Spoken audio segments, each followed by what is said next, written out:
ጤና ይስጥልን አዲስ ማለዳ ተከታታዮች እንደምሰንብታችኋል። ወቅታዊ ዝግጅታችን ተጀምሯል። የዛሬው ርዕሰ ጉዳያችን በቀጠናችን ማለትም በአፍሪካ ቀንድን መነሻ አድርገን የተለያዩ ጉዳዮችን አንስተን ማሳረጊያችንን ደግሞ በኢትዮጵያ የውስጥ ጉዳዮች ላይ እናደርጋለን። እንግዳችን ደግሞ የአዲስ ማለዳ ቤተኛ ናቸው፣ ታውቋቸዋላችሁ። ጋሽ ዩሱፍ ያሲን ናቸው። ጋሽ ዩሱፍ ከዚህ ቀደም በተደጋጋሚ አዲስ ማለዳ ላይ ቀርበው በተመሳሳይ ርዕሰ ጉዳይ ምልከታቸውን አጋርተውናል። ጋሽ ዩሱፍ እንግዲህ ለዛሬ ላገኛቸዋቸው በጥቂቱ ለማስተዋወቅ ያህል ሀገራቸው ኢትዮጵያን በተለያዩ የስራ ኃላፊነት አገልግለዋል። በእውቋ ጦቢያ መጽሔት ላይ የሚጽፉ ነበር በብዕር ስም። ከዛም በኋላ ደግሞ ኢትዮጵያዊነት አሰባሳቢ ማንነት በአንድ ሀገር ልጅነት የተሰኘ መጽሐፍን ለንባብ አብቅተዋል። በተለያዩ መገናኛ ብዙሃንም በመቅረብ ሀሳባቸውን በመስጠት ይታወቃሉ። ጋሽ ዩሱፍ ዳግም ስለተገናኘን ደስ ብሎኛል። እንደምን ከርመዋል? በጣም ሰላም ነኝ። አንተ እንዴት ነህ?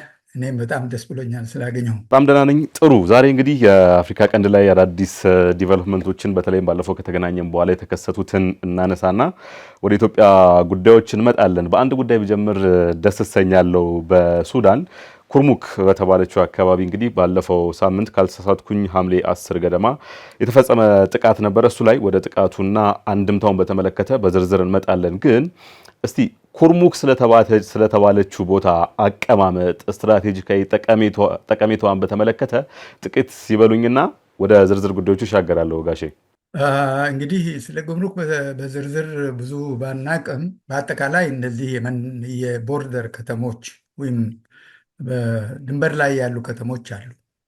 አንዳንዱ ከተሞች እንዳውም በሁለት ይከፈላሉ። ላይክ ማሀጀርና ሁመራ ገሚሱ በኢትዮጵያ ነው፣ ገሚሱ በኤርትራ።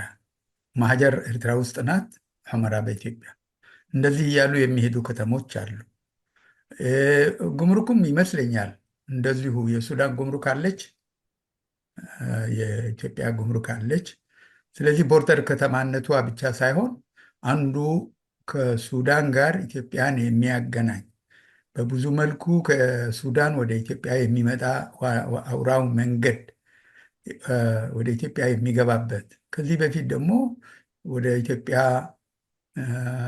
ዘይት፣ ሌሎች እቃዎች የሚመጡበት፣ ወደ ሱዳን የሚሄዱት እቃዎች ደግሞ የሚወጡበት የቦርደር ከተማ ነች። አይ ቲንክ በዚህ በኩል በቤኒሻንጉል ውስጥ ናት። በዛኛው በኩል ደግሞ ይሄ ብሉ ናይል የተባለው ዋናው ከተማ ደግሞ ደማዚን የሚባል ነው። ትልቅ እንትን ነው። ወደ ታች ሲኬድ ደግሞ ትልቁ የነሱ በዚህ ወንዙ ላይ በማለት በናይል ላይ በአባይ ላይ ያሉ ትልልቅ ከሚባሉት ግድቦች አንዱ አለ። እርሻም አለ። ወደዛ ደግሞ በሚሄድበት ጊዜ ይመስለኛል እነ ሮሳሪስ እና አልጀዚራ እና ሌሎች ትልቅ የልማት ተቋማት ያሉበት ቦታ ነው። በዛ ደረጃ እንግዲህ ኩርሙክ እንግዲህ ድሮ በታሪክ የሚታወቀው ይመስለኛል ጃንሆይ ሲመለሱ ወደ ኢትዮጵያ ከእንግሊዝ ወደ ሱዳን፣ ከሱዳን ወደ ኢትዮጵያ ሲመጡ አርበኞች የተቀበሏቸው እዛ አካባቢ ይመስለኛል። እነዚህ የቦርደር ከተሞች እንግዲህ መተማ አለች፣ ወደ እንትን ኩርሙክ አለች፣ ሌሎችም ከተሞች ይኖራሉ። እና በዛ መንፈስ ከሆነ አሁን ይሄ ያልከው ውጊያ እንበለው፣ ውጊያው በፊት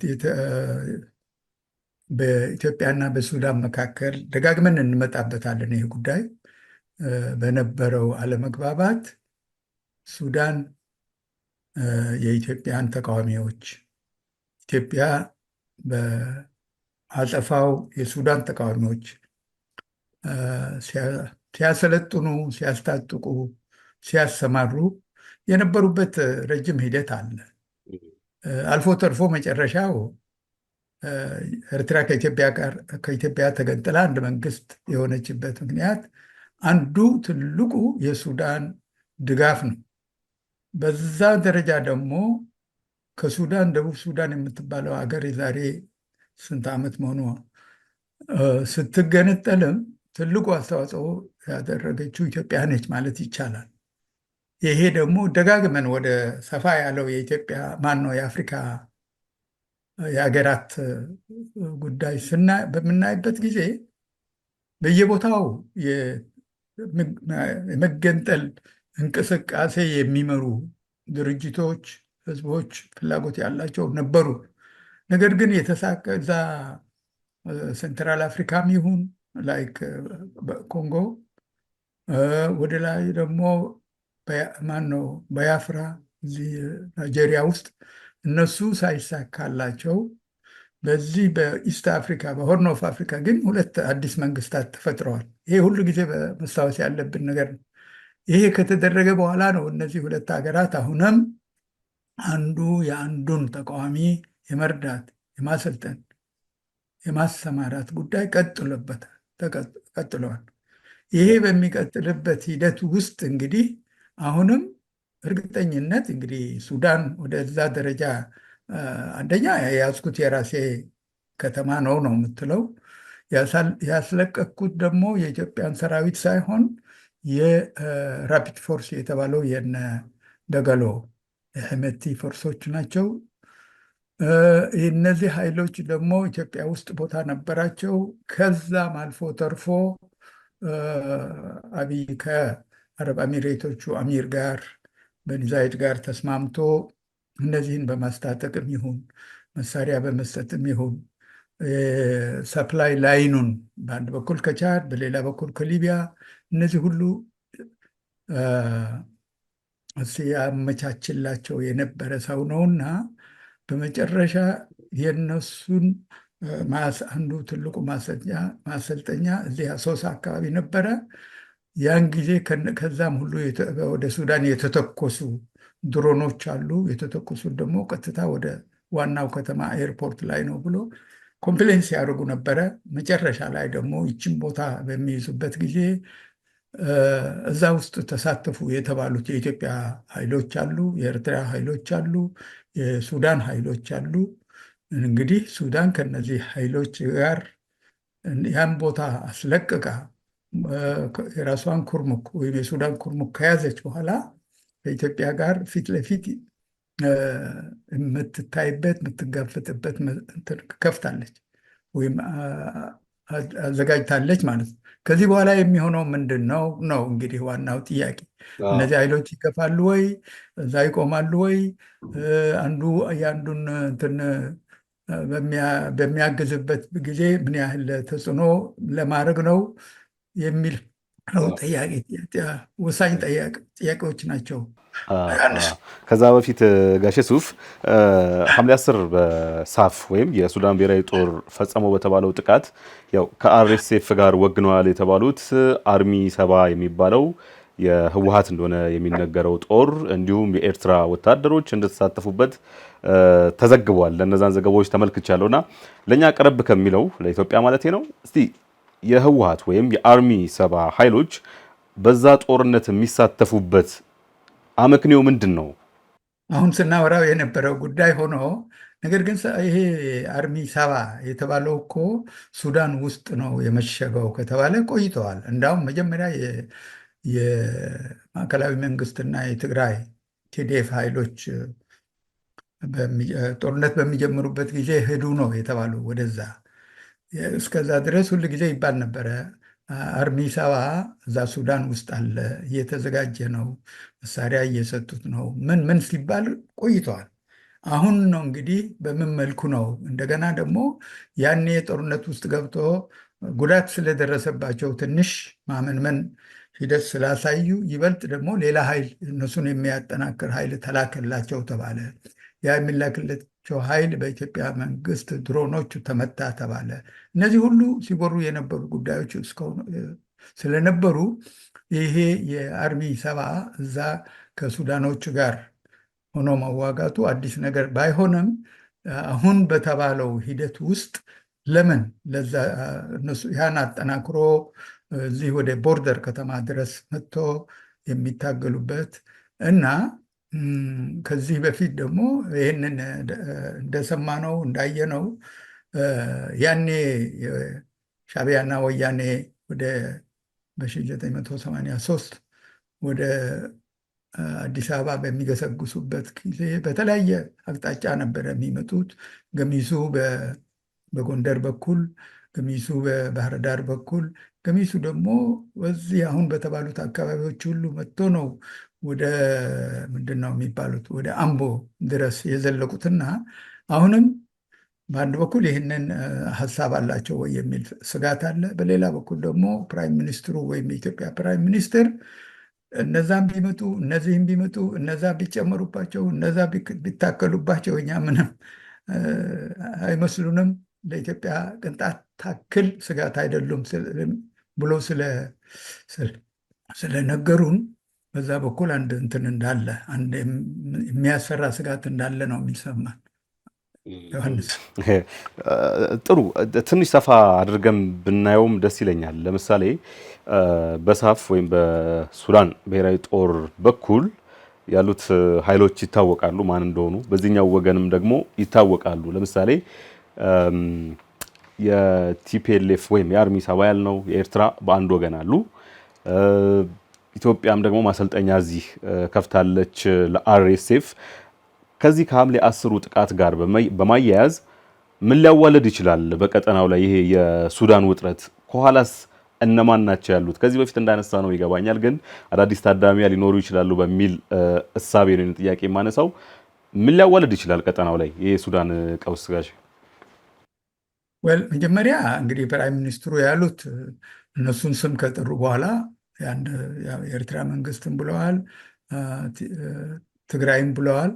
ከዛ በኋላ እንግዲህ ከነሱ በስተኋላ ያሉ ሲሉ ደግሞ ለብዙ ይህን ያህል ያልታወቀ ነገር አይደለም፣ ግብፅም ሌላም ማለቱ ነው ተብለዋል። እና ይሄ በሚሆንበት ጊዜ ይሄ የኢትዮጵያ ውስጣዊ ችግር እየሰፋ መጥቶ ሌሎች የአካባቢ ኃይሎች ከነዚህ ኃይሎች ጋር ሆኖ ኢትዮጵያ ላይ የሚረባረቡበት ሂደት ይፈጠራል ነው። ይህ ሂደት ሲፈጠር ደግሞ ምን ያህል እንትን እንደሚፈጥር ከዚህ በፊት አይተናል። ያ ከዚህ በላይ የተናገርኩት የዚህ የ83ቱ የወያኔና የሻዕቢያ አዲስ አበባ መገስገስ ያኔ ከኢትዮጵያ ማነው ከሱዳን ኃይል ጋር ከጎኑ ጋር ሆኖ የተሰለፈው የሱዳን ታንክ ነው። ይሄ ብዙ ምስጢር የለውም። እንዳውም የሚገርምህ ያኔ በዚህ ይህንን ኃላፊነት የተሰጣቸው የሱዳን 3 ጀነራሎች ነበሩ ይመስለኛል። 2ቱ ሞተዋል፣ አንዱ በህይወት አለ። ያኔ አንደኛው በተለይ የዚህ የኢንቴሊጀንስ ጉዳይ ሲከታተል የነበረው አልፋትህ አርዋ የተባለው ሱዳናዊ ጀነራል መለስ ዜናዊን እኔ ነኝ ወደ አዲስ አበባ በፕሌን ከለንደን ከለንደን አልኩኝ ከኸርቱም እስከ አዲስ አበባ ያመጣሁት እያለ ነበረ የሚሆን። መጨረሻ ላይ ደግሞ አት ዋን ፖይንት ያን ፕሌን ያ መለስን ወደ አዲስ አበባ ያመጣበት ፕሌን እየነዳ አንድ የቲፒኤልኤፍ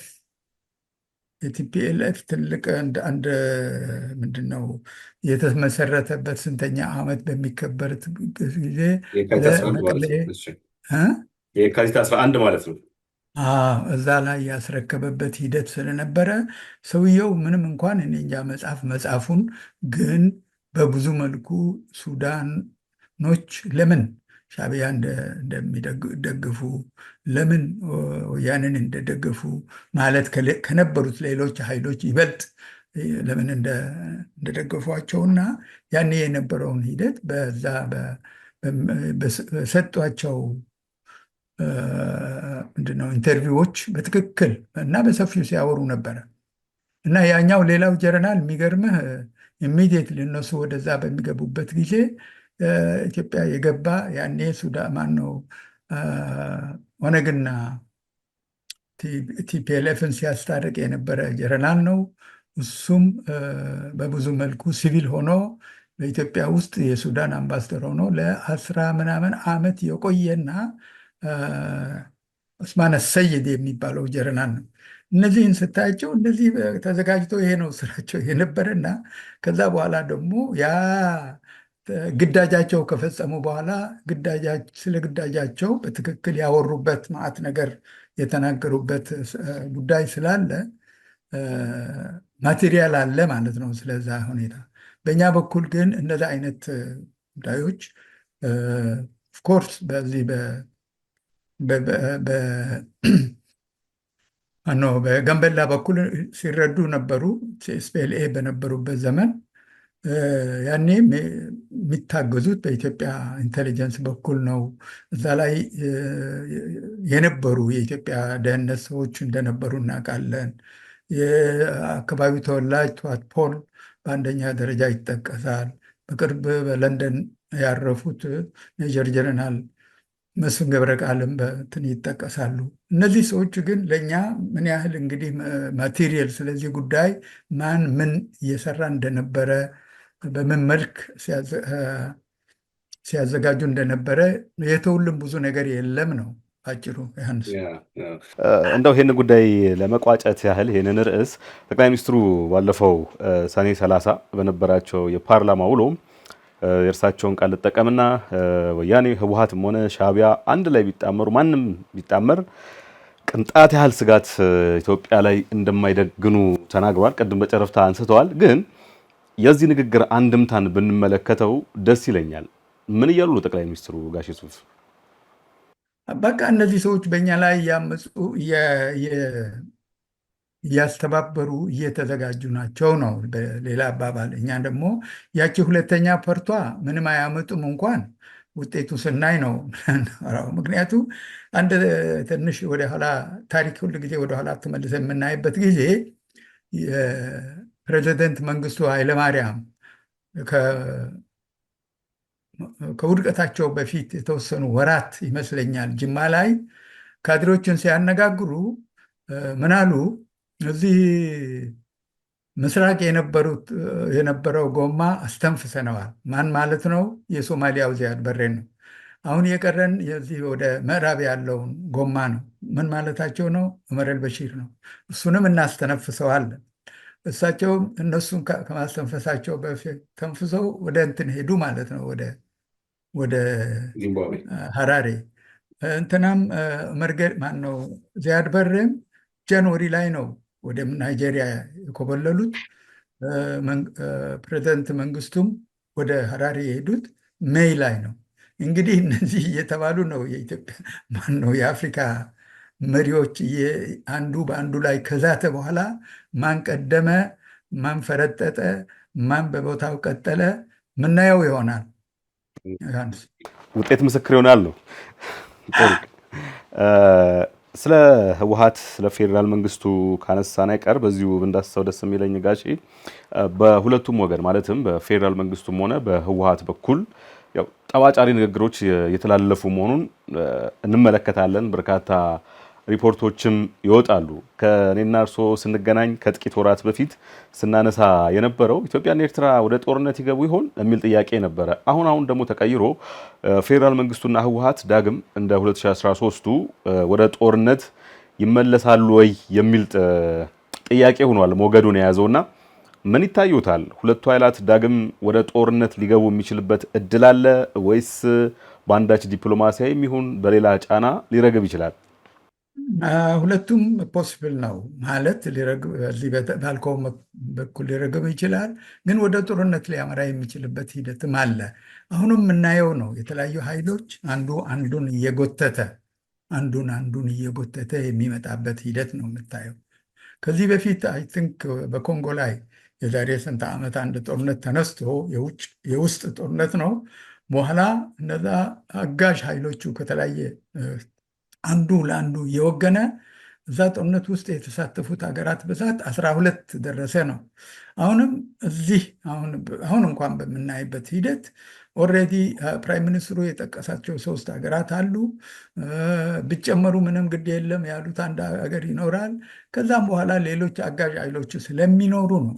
ዋናው ግን ይህንን በኋላ ደጋግመን የምናየውና በሰፊ የምንመለከተው የዚህ የጂኦፖለቲካ ትስስርና አንዱን እየሳበ እየጎተተ የሚመጣበት ሂደት ስንመለከት እነዚህ ሱዳንና ኢትዮጵያ አንዱ የአንዱን ተቃዋሚ ኃይል የማርዳት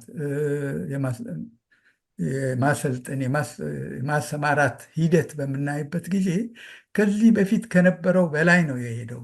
ምክንያቱ ከዚህ በፊት የፈለገውን ቢደረግ በዛ ደረጃ አገሮች፣ መንግስታት አንዱ በአንዱ ላይ ቀጥታ ከራሱ መሬት የሚተኩሱበት ያም ወደ ዋና ከተማ የሚተኩሱበት አንዱን በዚህ መልክ በዚህ በቃላት ጦርነት በዚህ መልኩ የሚጠጣጠዝበት እነዚህ ደረጃ የደረሰ ሂደት አናይም ነበር። አሁን ግን እየታየ ነው፣ ተደጋግሞ እየታየ ነው። ያ ራሱ አስፈሪ ነው። ምክንያቱ ኤኒታይም እዛ አካባቢ ያሉትን ሁኔታዎች እነሱ ፖሲብሊ እንግዲህ ከኩርሙክ ወዴት ያመራሉ ወይም ደግሞ ለማስፈራራት ምን ያደርጋሉ ወይም ደግሞ በሌላ አቅጣጫ ደግሞ ለመግባት በሚሞክሩበት ጊዜ ምን ይሆናል? የኢትዮጵያ ኃይሎች በአንድ በኩል ዋና እንግዲህ እዚህ ውስጥ ከተታቸው ወይም ፕራይም ሚኒስትሩ እዚህ ከተቷቸው የሚባሉት የዚህ የዩናይትድ አረብ አሚሬቶቹ መሪ ወይም መሐመድ ብን ዛይድ ምንም እንኳን በዚህ በራሳቸው በጋልፍ ኤሪያ በተቀጣጠለው ጦርነት የራሳቸው ችግር ውስጥ ቢኖሩም ቅሉ ስቲል አሁንም እነዚህ ኃይሎችን ማነው ራፒድ ፎርሶቹን ይደግፋሉ። ራፒድ ፎርሶቹ አሁንም ያ የነበራቸው የሰፕላይ ላይን ቢቋረጥባቸውና ብዙ እርዳታ አያገኙም ቢባልም አሁንም እንደ ኃይል እንዳሉ ነው። እንደ ኃይሉ እስካሉ ድረስ ደግሞ ይህንን እነሱን የሚረዱት ሰዎች ደግሞ ለነሱ ተጨማሪ እንትን የሚያመጡበት መንገድ ከተከፈተ አሁንም ይሄ ጦርነት አያልቅም፣ ይቀጥላል ነው በዛ መልኩ እና ሰፋ አድርገን እንየው።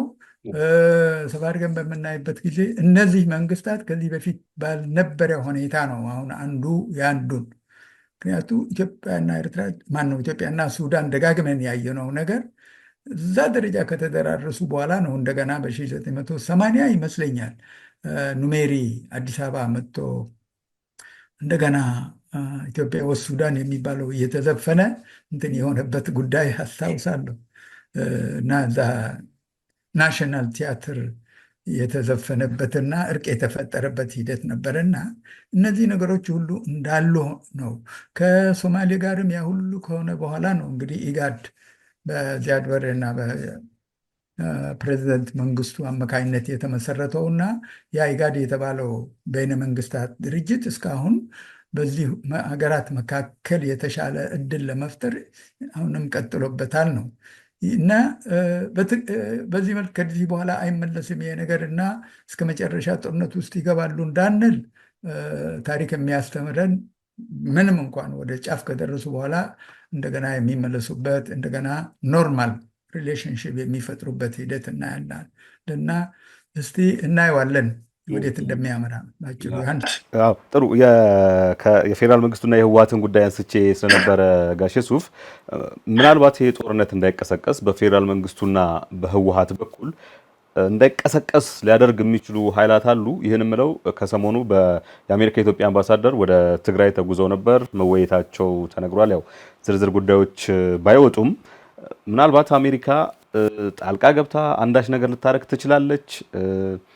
ባለፈው ያው ማዕቀብ የቪዛ ሪስትሪክሽን መጣሏም ይታወሳል። እነዚህን አስተሳስረን ስናይ ማን ጫና አድርጎ ይህን ጦርነት ሊያስቆመው ይችላል ከመቀስቀሱ በፊት? ወል እንግዲህ ኃይል ያላቸው ሊቭሬጅ ያላቸው ተጽዕኖ ፈጣሪ የሆኑ ኃይሎች አሁን ያልካቸው ኃይሎች አሉ። እነሱ ደግሞ ማድረግ ይችላሉ ወይ ሳይሆን ምን ይሳናቸዋል ነው የምንለው ለማድረግ ከፈለጉ። ይሄው ነው። ጥሩ ግብፅ እንጥቀሳት እስቲ።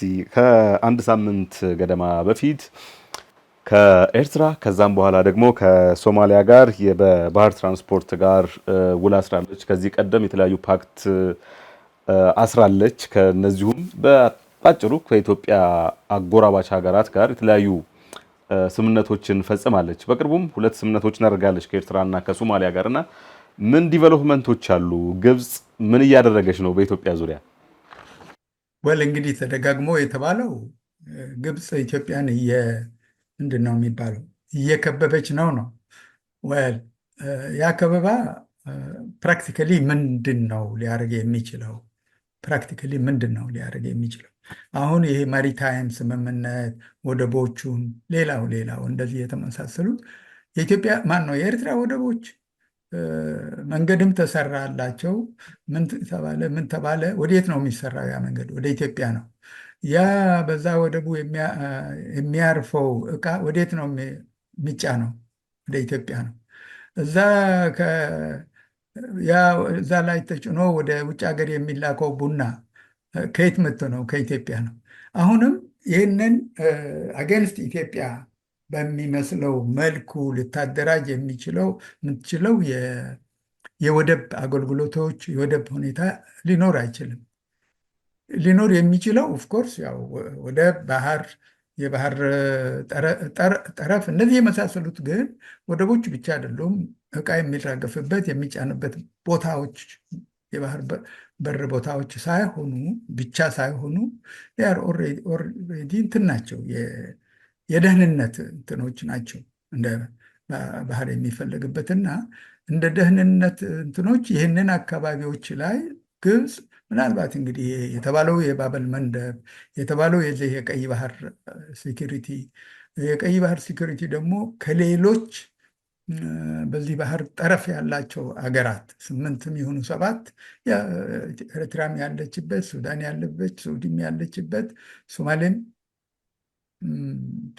የለችበትም ማለት ነው ያሉበት ሀገራት ስለሆኑ በዛ መንፈስ ኮሌክቲቭሊ ይህንን የሀገራት ደህንነት እናስጠብቃለን በሚለው መልኩ ካልሆነ እኔ ወደቦችን የማስፋት ወይም መሪታይም የማድረግ ወይም የመሪታይም አገልግሎቶችን ወዘተርፈ የሚባለው አዝሎንጋዝ ኢትዮጵያ እዛ ውስጥ ከሌለች ያኛው መቼም ለግብፅም ሆነ ለኤርትራ ወይም ኮሌክቲቭሊ ለሁለቱም ሀገራች የሚጠቅምበት ሁኔታ ለእኔ አይታየኝም በባህር ደረጃ።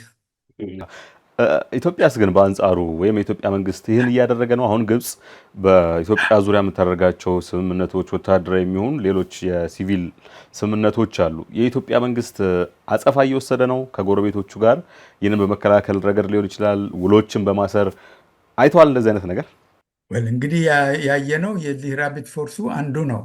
ራፒድ ፎርሱ አንዱ የዛ እንትን ነው፣ አጸፋ መልስ ነው። ከዛ ውጭ ግን በመንግስታት ደረጃ ማን አለ? እንግዲህ ከጅቡቲ ጋር ማለፊያ የሆነ ግንኙነት አለ። ሶማሊላንድ ጋር ማለፊያ የሆነ ነገር ለመፍጠር እየተሞከረ ነው። ያ ግን አሳች ዳይሬክት አጌንስት እንትን አንድ ሌላ ጎረቤት ሀገር የሚመለከት ብቻ ሳይሆን የራስህን ጉዳዮች እንትን የምታሰልጥበት ሂደት ነው የሚፈጠረው እና አሁን እስካሁን ያየናቸው የዚህ የኢትዮጵያ ዲፕሎማሲ መሰረቱን ያልያዘ በብዙ መልኩ ተንቀሳቃሽ የሆነ እንጂ ይህንን በዚህ መልክ ነው ሶማሌ ጋር ይህንን እንፈጥራለን ከተባለ በኋላ ነው ያ ነገር የፈረሰው። የሶማሊያ ጋርም የተደረጉትን ነገሮች እንደዚህ ነው እና አዝሞች አስፖስብል ያ የኢትዮጵያ የውጭ ዲፕሎማሲ በተለይ ከዚህ ከጎረቤት ሀገሮች ጋር ያለን ግንኙነት በምን መልክ ነው በትክክል መሄድ የሚቻለው? ከዚህ ከአጠቃላይ መርሆች አሉ በመልካም ጉርብትና ምናምን በዩናይትድ ኔሽንስ ምን የሚባሉ ነገሮች አሉ። ከዛ አልፈህ ነው እንግዲህ በትክክል በመሬት ላይ ያሉትን ሁኔታዎች የምናየውና ሌላ ቢቀር እንኳን በሰላም ሰው የሚኖርበት የሚተላለፍበት ምን የሚባል አሁን ባለው ሁኔታ ግን ኦልሞስት ከአብዛኛው እነዚህ ሀገራት ጋር ኢትዮጵያ ጥሩ ግንኙነት የላትም ማለት ይቻላል አፍ ሞልቶ። ያ የሚሆነው ደግሞ ትክክለኛ የሆነ ፖሊሲ ባለመከተላችን ይሆናል። ደጋግሞ ተብለዋል። አንድ ጊዜ ፕራይም ሚኒስትሩ ይህንን ሁሉ ኤምባሲ አያስፈልግም ከ60 ወደ 30 አውርጄዋለሁ አሉ። ምንድነው ይሄ ላፕቶፕ ሆኖ ዲፕሎማሲ መስራት ይቻላል አሉ። ሞከሩ፣ አልሆነም።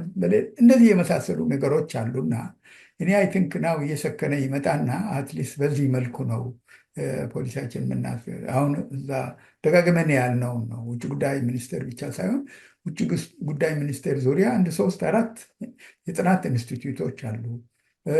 ከፍተኛ ተመክሮና ኤክስፒሪየንስ እና ያላቸው ዲፕሎማቶች አሉ።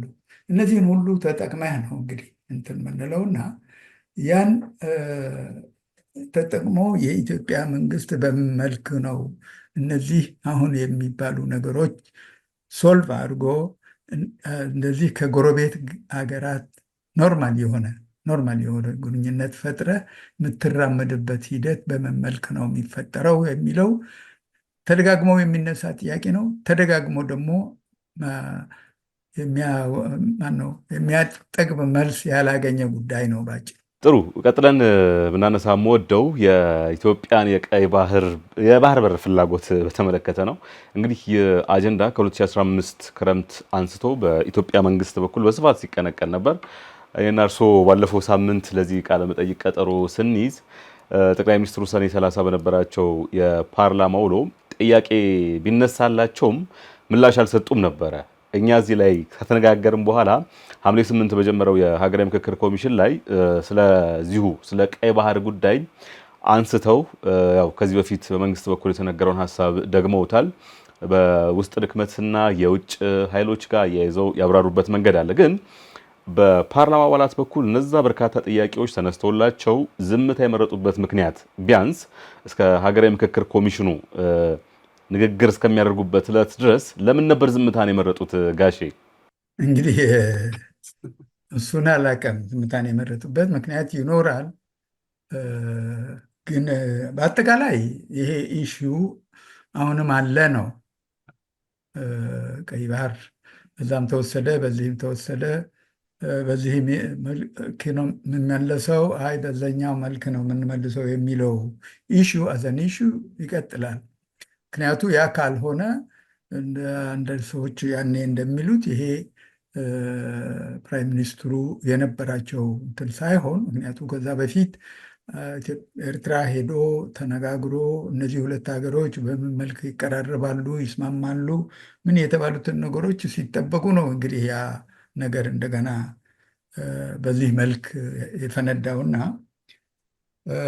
ነገር ግን አሁን እንደተባለው ያን አልረሳንም፣ ነገሩም አሁንም አለ፣ አሁንም ኢሹ ነው ለማለት ይሁን ትናንትና መሆኑ ነው። በዚህ በምክክሩ መድረክ ላይ ተነስተዋል፣ ይህንን ኢሹ ተነስተዋል እና አልረሳነውም ብሎ ለማለት ይመስለኛል። ነገር ግን ዋናው ቁም ነገሩ መነሳቱ ብቻ ሳይሆን ይህን ጉዳይ ኤይደር በዚህ መልክ ነው የምንፈታው፣ በዚህ መልክ ነው። ምክንያቱ ደጋግመን ያልነው ከዚህ በኋላ አንዱ ሀገር የአንዱን መሬት በግድ ተቆጣጥሮ ያኛው ደግሞ የተወሰደበት ኃይል እሱም በተራው ያን መሬት ለመመለስ የሚያደርገው መፍጨርጨርም ሆነ ለመውሰድ የሚደረጉትን ነገሮች ከሌላ ሀገሮች ታሪክ እንዳየነው የማያባራ ውዝግብና ጦርነት ነው የሚያመጣውና ያ ለሀገሪቱ ለሁለቱም ሀገሮች ለአካባቢ ሕዝቦች አይጠቅመን ብለናል። በምን መልክ ይህንን ጉዳይ አሁን ታስቦበት ይመጣል የሚለው የምናየው ነው። ትንሽ ወደ ታሪክ ደረጃ ሄደን በምናይበት ጊዜ በእኛ በኩል ያሉትን አርጉመንቶቹ ብቻ ሳይሆን ያለው ዝግጅትና በነዛ በኩል ያለው ዝግጅት ወደኋላ ተመልሰን በምናይበት ጊዜ ኤርትራ ነፃ ከወጣች በኋላ በሶስተኛው ነው በአራተኛው ዓመት ይመስለኛል መጀመሪያ በሃንሽ ደሴት ምክንያት ከየመን ጋር ጦርነት ውስጥ ገባች። ያም እንግዲህ ወደ ኢንተርናሽናል ኮርት ተኬዶ አብዛኛው የሃንሽ ደሴቶች ለየመን ተሰጥቶ የተወሰነ ፓርት ለኤርትራ ተወስኗል። ከዛም አልፎ ተርፎ ከዚህ ከጅቡቲ ጋር በዚህ በባህር ድንበር ደግሞ በዶሜራ ራስ ዶሜራ በሚባለው አካባቢ እንዲሁ በውዝግብ ውስጥ ገብታ ጦርነትም ጭምር ተጭሮ ነበር። ይሄ በምናይበት ጊዜ የዚህ የኢትዮጵያ ጋር የገባችበት የባድመን ረስተን እነዚህ ሁለቱ ባህር ላይ ናቸው። እነዚህ ሁለቱ የባህር ቦርደሮች ናቸው። ያ ሃኒሽ የተባለው ባህር ላይ ያሉ ወደቦች ማነው ደሴቶች ናቸው። ይሄ በምናይበት ጊዜ እነዚህ ሰዎች ገና ለነፃነታቸው በሚታገሉበት ዘመን ስለዚህ ጉዳይ አስቦ እንዳውም እኔ አንድ ጊዜ የሰማሁት የዚህ የኤርትራን ሊበሬሽን ሙቭመንቶችን በላቸው ግንባርም በለው ዋና ኢዲዮሎግ አይነት የነበረው ዑስማን ሳልሕ ሰቤ የተባለው ሰው እዛ ገና በሰባዎች መጀመሪያ ሲያስተምር እዛ እንትኑ ውስጥ ምን ይላል? እኛ ከፈለግን ጉዳያችን በዓለም ደረጃ እንዲታይ ስንፈልግ ይህንን ባበል መንደብ የተባለችውና ቾኪንግ ፖይንት በሆነው ባህር ላይ ሁለት ምንድን ነው ታንከሮች ማለት በንዚን ጫኒ ማለት ነው ታንከሮቹ ብናጋጭ ያ ቦታው ይዘጋና ዓለም የኤርትራ ጉዳይ ምን እንደሆነ እናሳውቃለን ማለት ነው። ምን ለማለት ነው? እነዚህ ሰዎች ይህንን ሁሉ ሲያደርጉ ነበረ ማለት ይህንን ሲያውቁ ነበረ ማለት ነው። ኤርትራም ነፃ ከወጣች በኋላ እነዚህ ደሴቶችን ለመቆጣጠር ፈልጋለች፣ ሞክራለች። በኋላ ፖሲብሊ ያ ስካሩ ከበረደላቸው በኋላ እንበለው እንግዲህ የግድ ከአካባቢ ሀገራት በተለይ ከዚህ ከየመኑ ሁቲ ጋር አደብ ገዝተው መቀመጥ እንዳለባቸው የገባቸው ይመስላል። ሞሮ ለስ አሁን እዛ ውስጥ አናያቸው። ምንም እንኳን የዚህ ጀልባዎቹ እንትን ማን ነው የየመን ጀልባዎቹ በኤርትራ ኃይል ሲያዙ እናያለን፣ ሲለቀቁ እናያለን። ነገር ግን ፖስብሊ ይህንን ለማድረግ እንትን ተብሏል። አሁን ዛሬ በአጠቃላይ በዚህ በኢራንና በአሜሪካና በእስራኤል መካከል በተቀሰቀሰው ጦርነት ውስጥ በምናይበት ጊዜ ዛሬ የኒውክለር እንትኑን መብላላት ጉዳይ ሳይሆን ሌላም ሳይሆን ማን ነው እንደ ኢሹ የሆነው ሁርሙዝ ነው። ሁርሙዝ ደግሞ የመተላለፊያ ነው። ይህንን የባህር መተላለፊያ በምን መልኩ ነው ኢንተርናሽናሊ ሀገራት መጠቀም የሚችሉት? እነዛ ደግሞ ያ መተላለፊያው የነሱ ማነው ባህር ውስጥ ከሆነ ያ መንግስት ወይም ያ ሀገር በምን መልክ ነው መጠቀም የሚችሉት? ሌላውን እንዴት ነው መከልከል የሚችለው? ይሄ በጣም የተለያዩ ህጎች የወጡበት ሂደት ነው። ነገር ግን በሰላም ሲኖርና ጦርነት ከታወጀ በኋላ ምን አይነት ሁኔታዎች እንደሚሉ ዝርዝር ህጎች ቢኖሩ አሁንም ይሄ ነገር ሊያወዛግብ ይችላል ነው። እኛ ደግሞ ዝው ብለን ያኔ እዚህ ሌላው መተላለፊያ አወዛጋቢ መተላለፊያ ቾኪንግ ፖይንት መሆን የሚችለው ባበል መንደብ ነው እና ባበል መንደብ የኢትዮጵያ ቅርብ ነው እና እሱን ደግሞ እኛ ገብተን ትልቅ ሀገር ስለሆን እንትን ማድረግ እንችላለን የሚለውን አይነት ነገርም ሁሉ ሲባል ሰምተናል። ይህንንም አሁንም ከምናየው ሂደት ይበልጥ ነገሮችን ያወሳስባል። ምክንያቱ አሁን ሁርሙዝን ኢራን እየተቆጣጠረች ነው። ይህንን ቦታ ለሚገቡ አንዴ አስከፍላለሁ ትላለች ለሚገቡት ለሚወጡት መርከቦች። አንድ ጊዜ ደግሞ መርከቦቹ በዚህ እኔ በምወስነው በኩል ይገባሉ፣ በእኔ በምወስነው በኩል ይወጣሉ። ከዛ ውጭ የወጣች መርከብ ላይ እተኩሳለሁ እያለች ይህንን አሁን ሰሞኑን የምናየው ዝግብ ብቻ ሳይሆን መተኳኩሱ የዛኛው አካል ነው እና ትንሽ እኛ ራሳችን ስለ ባህር ስለምናምን በምናወራበት ጊዜ በብዙ መልኩ ማናውቀው ነገርም ቢኖርም አሁንም የዚህ ቀይ ባህር እንደ አንድ ትልቅ ፓሴጅ፣ ባበል መንደብ እንደ አንድ ቾኪንግ ፖይንት በዚህ ባህር ውስጥ አይተን እነዚህ ደግሞ አሁን በጠረፍ ያሉትን አገራትም ይሆኑ በዛ በኩል ያለችው ኤርትራ በምን መልክ ነው ይህንን እንትን ማድረግ የሚችሉት? ወይም ደግሞ ሀያላን መንግስታት ልክ አሁን የአሜሪካው ትራምፕ እንደሚሉት እነዚህ የባህር ፓሴጆች እንዳውም ከናካቴው አካባቢ ሀገራት ሳይሆን መቆጣጠር ያለብን እኛው ሀያላን መንግስት ናት ወደሚለው ሁሉ የሚሄዱበት ሂደት ነው ያለው። ይህንን ሰፋ ያለ ነገር አይተን ነው እኛም እዛ መግባት ያለብን ይመስለኛል። ዮሐንስ ናቸው። ጥሩ ወደ ሀገር ውስጥ ጉዳይ እንግባ እስቲ። የኢትዮጵያ ሀገራዊ ምክክር ኮሚሽን 2014 የተቋቋመው የመጀመሪያ 3 ዓመቱን ጊዜ ጨርሶ በአዋጅ የተሰጠውን ከዛ 1 ዓመት የተራዘመለት ከዛም በኋላም ደግሞ 8 ወር ተራዝሞለት ሐምሌ 8 ምክክር ጉባኤውን ጀምረዋል። ጠቅላይ ሚኒስትሩና ሌሎች ዲፕሎማቶች፣ አመራሮች የተገኙበት መድረኩን ጀምረዋል። ይህ የኢትዮጵያ አንድ ገጽታ ነው። በሌላ በኩል ደግሞ ጦርነት አለ፣ ሀገሪቱ ውስጥ ግጭቶች አሉ። ምን ልል ፈልጌ ነው፣ እነዚህ ሁለት ገጽታዎች ስለ ኢትዮጵያ ምን ይናገራሉ? ጋሽ ሱፍ ምንድን ነው የሚረዱት እነዚህ ሁለት ሁኔታዎች ሲመለከቱ? ሁለቱ አንዱ እርቅ ነው፣ አንደኛው ውጊያ ነው። ሁለቱ እሳትና ጭድ ናቸው፣ አብረው የማይሄዱ ናቸው።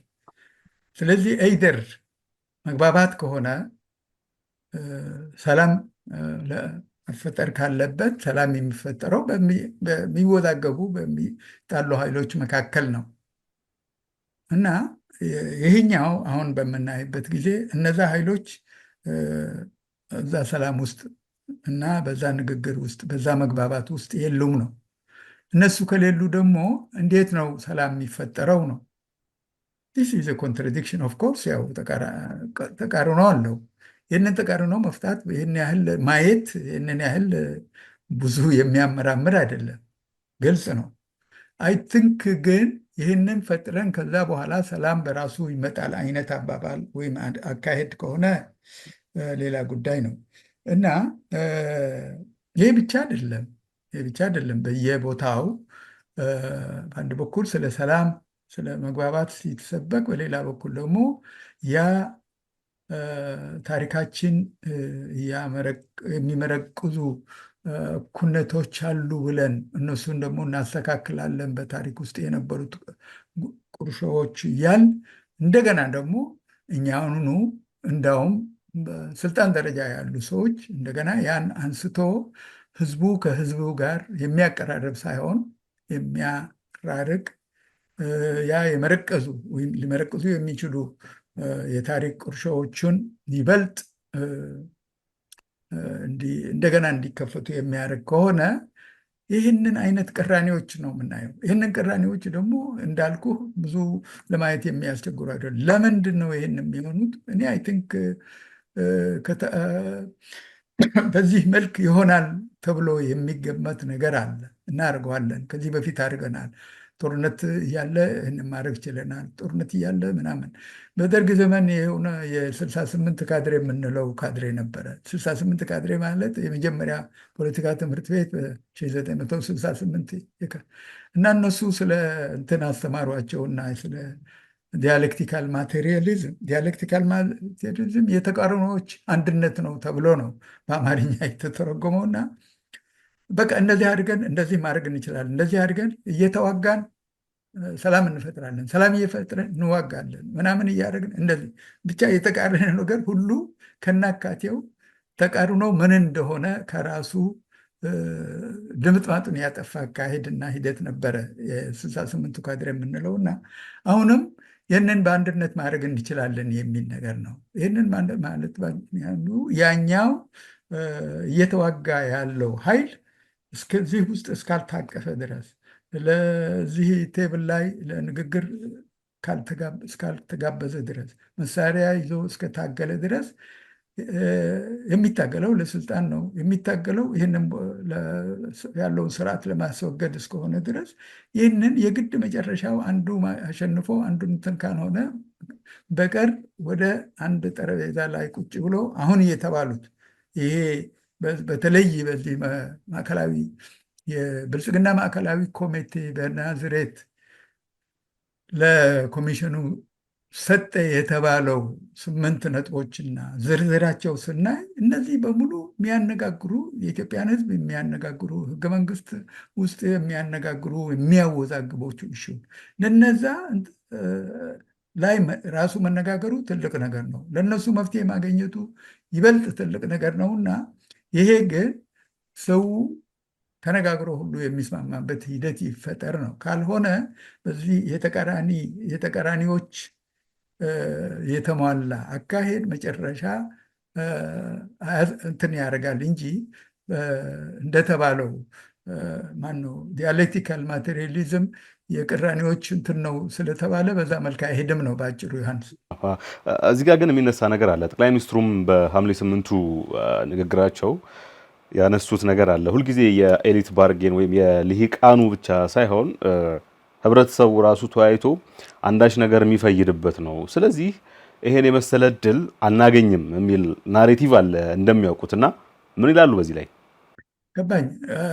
ያ እንትን የሚነጋገረው የኤሊት እንደተባለው ባርጌኑ በኤሊቶች መካከል ከሆነ ቅርጫው በኤሊቶች መካከል ከሆነ የፓርላማ እንትኑ የሚሰጠው ለኤሊቶች እስከሆነ ድረስ ለነዛ እኮ እንዲሁ እንዲሰሙት እንዲያውቁት ካልሆነ በስተቀር ምኑን ተረድቶ ነው አሁን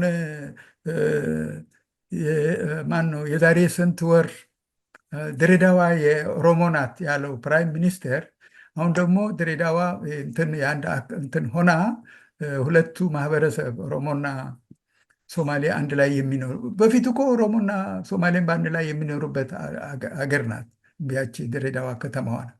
ይህንን ኢሹ ራሱ አሁን የተባለው ሰውዬ እንደ አንድ ኢሹ መከፋፈያ ኢሹ ያደርገው ራሱ እሱ ነው። ይህንን በምናይበት ጊዜ ነው እኮ ይህንን ያህል ምንድን ነው የተባለው ሾርት ሚሞሪ ነው። እኔ እንግዲህ እኔ ትንሽ በዕድሜ እየገፋሁ ነው፣ ግን እኔም ሾርት ሚሞሪ አይደለሁም እና የዛሬ ወር ነው እንደዛ ያለው እና ያን አላስፈላጊ ነገሮች ናቸው እንግዲህ ሰው የሚገርመው እና አሁን ያልከው ሰዎች ይነጋገሩበታል፣ ይግባቡበታል ያልከው ያ ባርጌን በኤሊቶቹ መካከል የሚሆነው እነሱ አንቀሳቃሽ ሞተሮቹ ስለሆኑ ነው። የማንነትም የምንነትም የፖለቲካም የፍላጎትም የሌላው እነዛ ነው። እነዚህ ሰዎች ግን ይህንን ነገር አሁን የተባለውን ነገር ይገባቸዋል ወይ ነው። እኔ ስለ ይገባቸዋል ማለት ሴንስ ስቱፒድ አይገባቸውም ለማለት አይደለም። ዲስ አር ኢሹስ የህገ መንግስት ኢሹዎች ናቸው በሙሉ አሁን እዛ በማዕከላዊ ኮሚቴ ያቀረበው የተባለው ለምንድን ነው በማዕከላዊ የቀረበው? ያ ለምንድን ነው በየቦታው ሲወያዩና በየክልሉ ሲወያዩ ለምን ያ ነገር አልቀረበም? ለምን ከነዛ አልመጣም?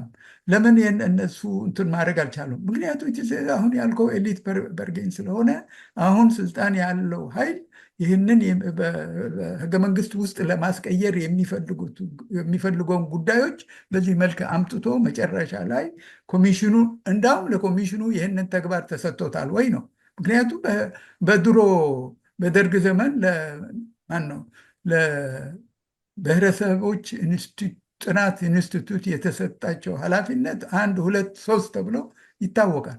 ሚኒንግ ኢትዮጵያ ብሔረሰቦች አሰፋፈራቸው ምናቸው ተጠንቶ ከዛ በኋላ በዛ መሰረት ላይ ተመስርቶ ለኢትዮጵያ አንድ ረቂቅ የህገ መንግስት ረቂቅ ያቀርባል ይላል። ያ ነው ያደረገው ያ ኢንስቲትዩት።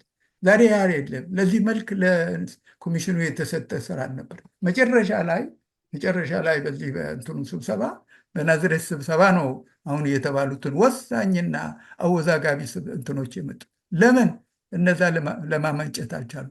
ምክንያቱ ዲስ የእንትን ጥያቄ ነው ያልከው የኤሊቶቹ ጥያቄ ስለሆነ ነው። ይሄኛው ግን ፖፑሊዝም ነው።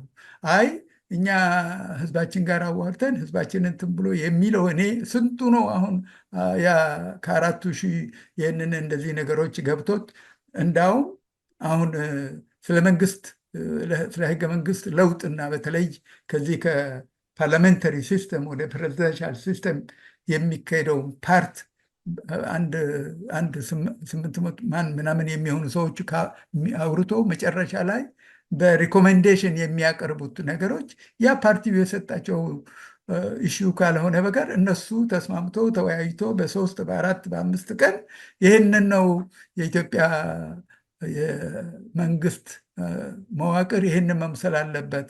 ሰማይ ምንድን ነው ሰማይ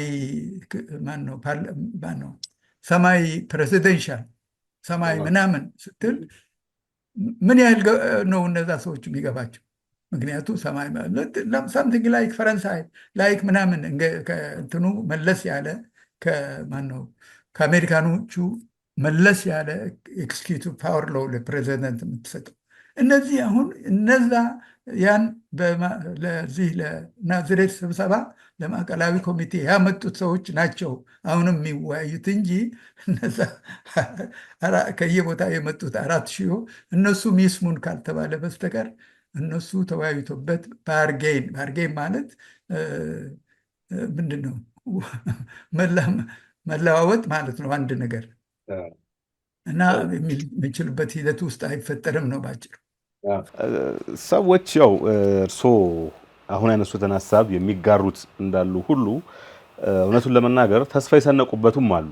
ያው ሙያችን ለተለያዩ የህብረተሰብ ክፍሎች ኤክስፖዠሩ ስላለን የምንመለከታቸው ነገሮች አሉ። እናም በይፋም ባይወጣ የሰነቁት ተስፋ አለ። ለምሳሌ በኢትዮጵያ አንድነት ትምህርት ጥቅስ ውስጥ የሚያምኑ ሰዎች ይሄ የፌዴራሊዝሙ ጉዳይ ይቀየራል፣ አዲስ አበባ የልዩ ጥቅም ወዘተ የሚለው ወደ ጋራ ጥቅም ይቀየራል፣ የክልሎች አወቃቀር ዳግም ይታያል የሚለው ነገር ይሄ ኮሚሽን በምክር ሀሳብ ደረጃ ያቀርበዋል። ይህ ደግሞ በፊት ስንጠይቀው የነበረ ነገር አልነበረም ወይ? ስለዚህ ጥሩ ነው ብለው የሚከራከሩ ሰዎች አሉ። ምን ይሏቸዋል? መጥፎ ነው አላልኩም። እኔ አንድ ነገር እይተው እንዲያጋሩኝ ብቻ ነው። አንድ ነገር ልንገርህ። እኔ አንድ ሰው ወዳጄ ብዙ ጊዜ ይሄ ኮሚሽን ስራውን ሲጀምር አንተ ለምን ሀገር መግባት አለብህ፣ በጣም ጥሩ ስራ እየተሰራ ነው እንደዚህ ብሎ ብዙ ጊዜ ያወራኝ ነበረና እኔ እንትን አይመስለኝም፣ እዛ ፖለቲካል ዊል ያለ አይመስለኝም። ማለት ስልጣን የያዙት ኃይሎች ፖለቲካል ዊል ለዚህ ጉዳይ የሚኖራቸው አይመስለኝም እያልኩ ነበር። ነገር ግን ምን አልኩት? በደርግ ጊዜ በነበረው ብሔረሰቦቹ ጥናት ኢንስቲትዩት የተጠኑት ጥናቶች ወያኔ አገኝቷቸው በፈለገው መልክ ለፈለገው ዓላማ ተጠቀመበት፣ ኢንፑት ሆነ። እናንተ አሁን የምታጠኑት ነገር አንድ ቀን ይህንን መንግስት እንኳን ተግባራዊ ባያደርገው ኢንፑት እንትን ይሆናል፣ ግብአት ይሆናል ነው። አሁንም እንደዛ ላለሁ ፖዚቲቭሊ። ምክንያቱም እነዚህ ኢሾች ያሉ ኢሾች ናቸው። እኔ አሁን የጠቀስከው የዚህ አሰባሳቢ ማንነት በተባለው መጽሐፍ እነዚህ አሁን የምትላቸው ነገሮች ሁሉ አሉ። የዛሬ 17 ዓመት እንበለው የተጻፉ ናቸው። ይቺ 39.5 ነች ትውጣ ምናምን እንደዚህ ይሁን ምናምን። ስለዚህ እሱ ላይ አልቃወምም፣ ያን ጊዜ እንትን ያልኩትን ነገር ስለሆነ ነው። አሁንም ግን ይህ ነገር መነሳቱ፣ በዛ ላይ መወያየቱ፣ በዚህ መልክ እንትን መደረጉ ጥሩ ነው። ኖ ፕሮብሌም። ኤይደር አሁን ባለው ተግባራዊ ከሆነ አሰየው ነው። ኖ በአሁኑ መልክ ተግባራዊ ማድረግ ካልቻለ በተለያዩ ምክንያቶች ለበኋላ ለሚመጣው አንድ ራሱን የቻለ ግብአት ይሆናል ብዬ አምናለሁ። ተስፋ ደግሞ የምንድን ነው የሚባለው? በአጠቃላይ ተስፋ ማድረግ ትልቅ ነገር ነው። እነዛ ሰዎችን ተስፋ ልናሰጥ አይገባም። ነገር ግን በዚህ ኢሹዎች ላይ አሁንም አይ ቲንክ ይሄ ቀላሉ ነገር ነው። ለምሳሌ 39.4 ነች ምናምን ትውጣ ቢባል ወጣች፣ አለቀ፣ ደስ ብሎን እናጨበጭባለን። ከዛ ውጭ ግን ያሉትን ነገሮች እንግዲህ እንትን ነው እንግዲህ ከዛ ደግሞ ሞቲቮችን እንትን ባንጠይቅም አሁንም በስተኋላ ብዙ ነገሮች የሚያዩ ሰዎች አሉ። ምክንያቱ አዲስ አበባ ዘይ መልክ ስትሆን ሲባል ወይም ደግሞ ኦሮሚያ ዞኖቹ ናቸው። አሁን ኦሮሚያ ውስጥ ያሉት የሚቀያየሩት ዞኖቹ ናቸው። በፖለቲካ በዚህ በአስተዳደር አመችነት በጂኦግራፊ የምትዋቀረው እንጂ ያቺ ትልቋ የኦሮሚያ ጂኦግራፊ እንዳለ ነው የሚቀጥለው ነው። ስለዚህ እነዚህ ነገሮች ሁሉ የሚመጣው ምን ማለት ነው? ከሰው በሰው ላይ አንዱ በአንዳችን ላይ ማን ነው የሚባለው እምነት ስለሌለ ነው። ያን እምነት ቢኖር ነው ይሄ ነገር የሚሰራው። ለዚህ ነው ይሄ እምነት። ምክንያቱ ካየው ነው እኮ ሰው ወደዛ ድምዳሜ የሚሄደው። ለምን 8 ዓመት ውስጥ ያያቸው ነገሮች አሉ ሲሰሩ ሲባሉና ሲሰሩ ያያቸው ነገሮች ስላሉ ስለሆነ ነው። ስለዚህ እነዚህ ኢሾቹ በጣም አወዛጋቢ የሆኖች ኢሾች መሬት የማን ይሆን የሚለው እንግዲህ ከተማሪ ንቅናቄ ጀምሮ እስካሁን ሲያወዛግብ ወያኔም በራሱ መፍትሄ ሰጥቼዋለሁ ብሎ ደርግም መፍትሄ ሰጥቼዋለሁ ብሎ ያልተፈታ ጉዳይ ነው። አሁንም አንድ እንትን መደረግ ካለበት ይደረግ ነው፣ ጥያቄ የለውም። እና በዚህ መንፈስ እንየው። ተስፋ ለማስቆረጥም አይደለም። ተስፋ ያላቸው ሰዎች ይቀጥሉ፣ ውይይቱም ይካሄድ። መጨረሻ ላይ ደግሞ አሁንም ኦልሬዲ በዚህም በዛ መልክ ስለሆነ ድሬዳዋም ይሁን አዲስ አበባም ይሁን እዛ ውስጥ ያሉትን የህዝቦቹ ከተሞች እስከሆኑ ድረስ የህዝቦቹ ከተሞች በመሆናቸው ህዝቡ በአንድነት በጋራ የሚኖርበትና ከዚህ በፊት እንደኖረው እንዲኖር ነው። ይህንን አሁን የፈጠሩት ሰዎች ግን በዚህ መልክ ነው የምናደርገው ሲሉ ጥርጣሬ ውስጥ ብንገባ አይፈረደብንም ነው። ጥሩ። አሁን እዚህ ጋር ሌላው የሚነሳ ጉዳይ ምንድን ነው? የኮሚሽን ስራውን ሲያጠናቅቅ ምክር ሀሳቦቹን የሚያስገባው ለፓርላማው ነው። የሕዝብ ተወካዮች ምክር ቤት ደግሞ እንደምናውቀው በባለፈው ዙር ከ90% በላይ በብልጽግና የተያዘ ነበር። አሁን በሰባተኛው ጠቅላላ ምርጫ ደግሞ ብናስበው ከ85% በላይ በአንድ ፓርቲ ቁጥጥር ስር ያለ ነው። ስለዚህ ዞሮ ዞሮ ብልጽግና የተመቸውንና ያልተመቸውን መርጦ ሊያስፈጽም ይችላል የሚል ስጋት ያላቸው ሰዎች አሉ። ኮሚሽኑም ተደጋግሞ ተጠይቋል። ይሄን ነገር ለህዝብ ይፋ እናደርጋለን ከማለት ውጪ ያው የማስፈጸም አቅም የለውም። በአዋጅ የተሰጠው ስልጣን የለም። ስለዚህ ምን ሊፈጠር ይችላል ምሎት ገባ ለፓርላማው ጥሩም ነገር ሊወጣው ይችላል፣ ላይሆንም ይችላል። ተስፋ እናርግና በርሶ አማርኛ ተስፋ አድርገን ጥሩ ምክር ሀሳቦች ተገኙ።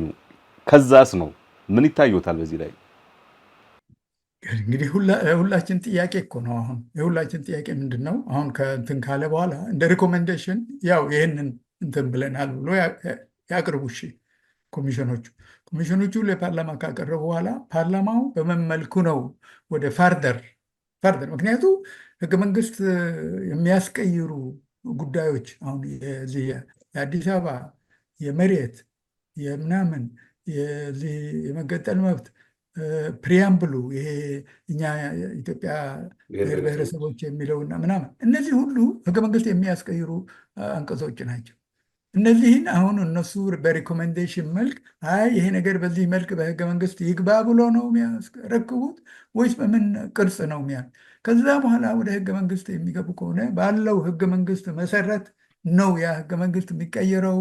ያ ወያኔ በአቅሙ ተበተበው የተባለው ህገ መንግስት ማነው መቀየር ወይም መለወጥ አንቀጾችን መለወጥ ማለት ነገር አለው ፕሮሴስ። በሱ ነው ወይም በዚህ ይሄ ህገ መንግስት ተረቆ ተወስኖ ጸድቆ በህገ መንግስት ቅርጽ ወስደው ነው የሚሆነው።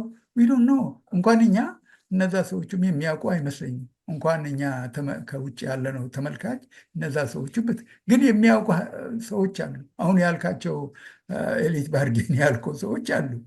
ኦልሬዲ አንዳንድ ነገር ሊያዘጋጁ የሚችሉ ኃይሎች ይኖራሉ። ለዚህ ነው እኮ እነዚህ እኮ ሌላው እዛ ላይ ተገኝቶ እንትን ካልሆነ በስተቀር አንድ ሌላ ወደኋላ ተመልሼ ከአንድ የዚህ የደርግ ምርጫ ልንገርህና ደርግ ምርጫ ላይ ታዛቢ የሚል እንትን ነበረ።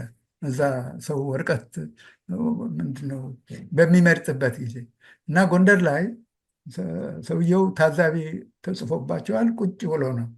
በኋላ አሁን አንድ ጋዜጠኛ ይመጣና አባባ ምን እየሰሩ ነው ይሏል። ልጄ እየታዘብኩ ነዋ። እውነታቸው ነው እንግዲህ ታዛቢ ተብሏል። አሁንም ሌላው ታዛቢ ነው። እየታዘብን ነዋ ነው የጎንደር ሽማግሌ እንዳሉት። ጥሩ ስለተገናኘን በጣም ደስ ብሎኛል ጋሽ ሱፍ።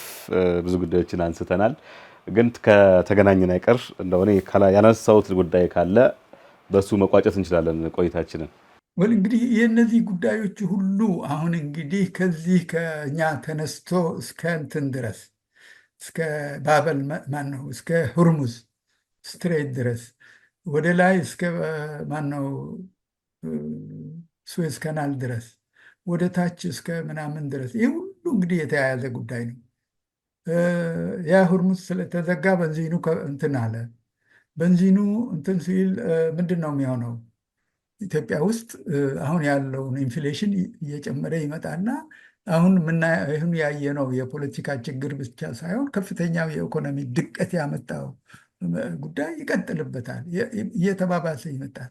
ይህንን በቲዮሪ የምናየው ግሎባሊዜሽን ብቻ ሳይሆን ከግሎባሊዜሽን ባሻገር በጣም የተያያዘና የተሳሰረ ጉዳዮችን እያየን ነው። ይህንን ማየት መቻል አለብን። ይህንን ማየት ስንችል ነው እንግዲህ ትክክል በዚህ መልክ ነው የምንሄደው። ፕራይም ሚኒስትሩ ለማን ነው ለቀጠር ማን ነው አሚር ወይም ምናምን አባት ስለሞቱ እዛ ድረስ እንትን ያጥናችሁ ለማለት ሄደዋል አይደለ እንዴ? ሄደዋል፣ ለሀዘን ሄደዋል። እና ይሄ ኦኬ እሺ ጥሩ ይሁን። ይሄ ሳይሆን ሰው የሚፈልገው ከዛ በላይ በተለይ ከአንተ ጋር ከአካባቢ ካሉትን ሀገሮች ጋር ነው ስምምነት መፍጠር። ለዚህ ነው የጎረቤት ሀገሮች ለብቻ አንድ ራሱን የቻለ እንትን ያለው በውጭ ጉዳይ ጎረቤት ሀገሮች ተብሎ 4-5 ሀገራት ራሱን የቻለ እንትን አለው ማነው ደስክ ያለው። እና እነዚህ ጎረቤት ሀገሮች ጋር ነው አሁን ስናወራ ስለነሱ ጉዳይ እና ኢትዮጵያ ጋር ያላቸው ግንኙነትና የነበራቸውና በተሻከረ ግንኙነት ምክንያት እነሱ በእኛ ላይ ምን እንዳደረሱ እኛ ደግሞ ምን ላይ እንዳደረስንባቸው እኛ ደቡብ ሱዳን እንድትገነጠል እስከ ድረስ ሄደ አስተዋጽኦ አድርገናል።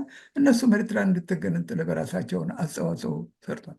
ያኔ ደግሞ እዛ የነበረው የደርግ መንግስት ማት ነገር ሲነገረው ነበር። ይህን ምታደርግ መጨረሻ ላይ ነው እንግዲህ ከዛ ከቆየው ከኢኤልኤፍ ጋር መነጋገር የጀመረው የት ሰንዓ ላይ ነገሮቹ እንትን ካለቀ በኋላ ይሄ ነገር ነው። ነገሮቹ ካለቁ በኋላ የሚደረጉ ንግግሮች ፋይዳ የላቸውም። ነገሩ ሳይበላሽ እንትን ደረጃ ሳይደርስ ነው መደረግ ያለበትና እኔ አይ ቲንክ አሁንም እንደገና መመርመር ያለባቸው ብዙ ኢሹዎች አሉ።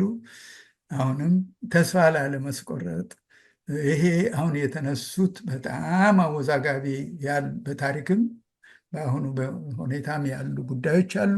እነዚህ ጉዳዮች መነሳታቸው ከተነሱ በኋላ መፍትሄ አቀራረጽ ተገኝቶላቸው ያን አቀራረጽ ህገ መንግስት ደረጃ ቢስተካከል አትሊስት አንድ ይህንን ኮሚሽን የሰራው ስራ ልፋት ከንቱ አልነበረም።